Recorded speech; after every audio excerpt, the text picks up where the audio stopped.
ഹിന്ദുമത വിശ്വാസവുമായി വർഷങ്ങൾക്ക് മുമ്പ് അയോധ്യക്ക് കാര്യമായ സ്ഥാനമില്ലായിരുന്നു.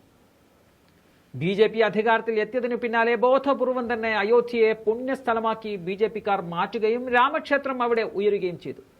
അയോധ്യയെക്കാളും ഹൈന്ദവ വിശ്വാസവുമായി ഏറെ ചേർന്ന് നിൽക്കുന്ന സ്ഥലം വാരണാസിയാണ്. പുണ്യനദിയായി കണക്കാക്കപ്പെടുന്ന ഗംഗയുടെ തീരത്തുള്ള പുരാതന നഗരമെന്നതാണ് വാരണാസിയെ വേറിട്ട് നിർത്തുന്നത്. ബനാറസ് സിൽക്കിന് പ്രശസ്തമായ ലോകത്തിലെ തന്നെ ഏറ്റവും പുരാതന നഗരങ്ങളിലൊന്നായ കാശി എന്ന വാരണാസി സന്ദർശിക്കാത്ത ഹിന്ദുമത തീർത്ഥാടകർ കുറവായിരിക്കും. ഇതിനുമപ്പുറം വാരണാസിക്ക് മറ്റൊരു മുഖവുമുണ്ട്.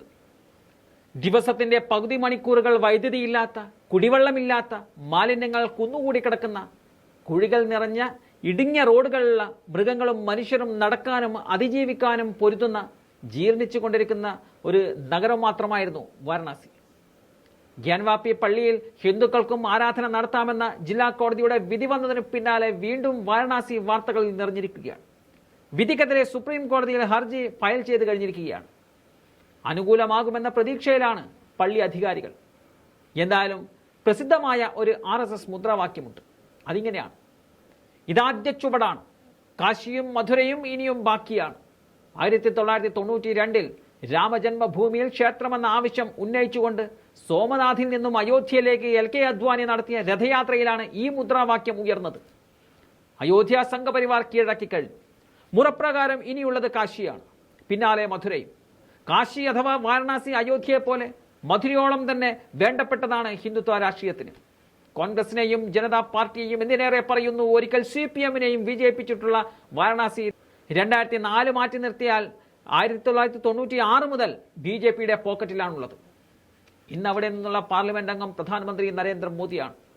ദേശീയ രാഷ്ട്രീയത്തിലേക്ക് പ്രധാനമന്ത്രി സ്ഥാനാർത്ഥിയായി അവരോധിക്കപ്പെട്ട മോദി തന്റെ മണ്ഡലമാക്കിയത് വാരണാസിയായിരുന്നു. 2014-ലും 2019-ലും അത് തുടർന്നു. ഇക്കുറി മാറ്റമില്ലെന്ന് ഉറപ്പിക്കാം.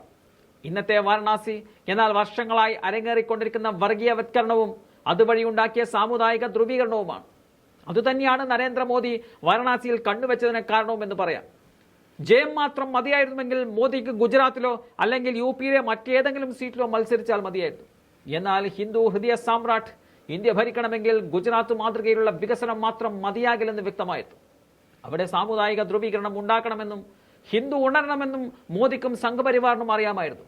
മുസഫർ നഗറിൽ നടന്ന വർഗീയ കലാപത്തിന് പിന്നാലെ മോദി വാരണാസിയിൽ മത്സരിക്കാൻ വരുന്നതൊക്കെ ഹിന്ദുത്വ സ്ട്രാറ്റജിയുടെ ഭാഗമായിരുന്നുവെന്ന് വിശ്വസിക്കുന്നവർ ഈ രാജ്യത്ത് ഏറെയുണ്ട്. വാരണാസി ഒരു ഹിന്ദു നഗരം മാത്രമല്ല. 16 ലക്ഷത്തിനും മുകളിലുള്ള വോട്ടർമാരിൽ 3 ലക്ഷം മുസ്ലിങ്ങളുമുണ്ട്.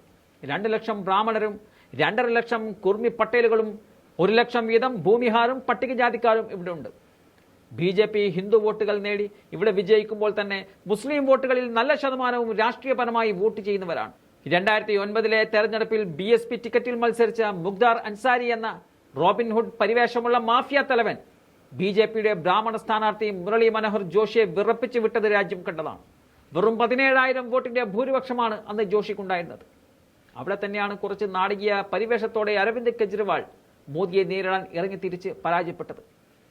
അയോധ്യ പോലെ വികസന കിരീടമൊന്നും ഇന്നും വാരണാസിയിലേക്ക് എത്തിയിട്ടില്ല. ഇനി കോടതി വിധിയുടെ പശ്ചാത്തലത്തിൽ ഒരുപക്ഷെ വലിയ മാറ്റങ്ങൾ ചിലപ്പോൾ സംഭവിച്ചേക്കാം.